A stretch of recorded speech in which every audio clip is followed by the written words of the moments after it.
So here we go again, because we got to get out of this illusion of believing in something outside of yourself. So this is what we're talking about, right? Piscean age to the Aquarius age, right? Believing versus knowing. Believing versus knowing, right? You are a knower. We should know this by now. Jesus, chaos being, information age, right? But you still got to cultivate it in the right state of mind.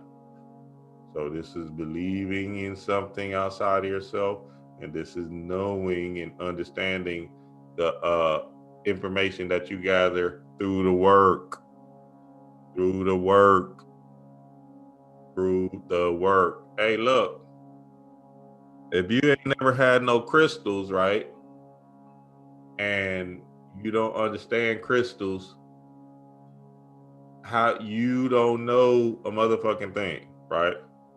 But once you get the crystals, once you start playing with your crystals, holding them, placing them in your being, right? Placing them in your pocket, doing things with your crystal and all of that stuff, putting them in your baths and everything, talking to your crystals, all of this science, right? Now you can start to be what? The knower, right?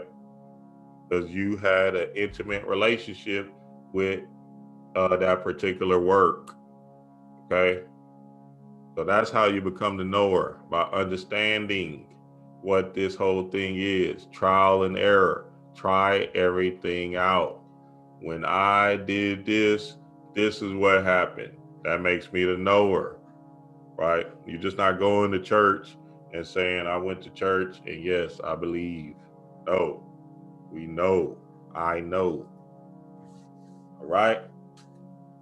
So, yep, that happened yesterday. Like I said, the Lakers won the series 4-2, right? Shout out to Chad, shout out to Kobe, rising in power to the Christ energies, right? And they won it on 10-11, which is a creation story. Zeros and ones is the creation story, right?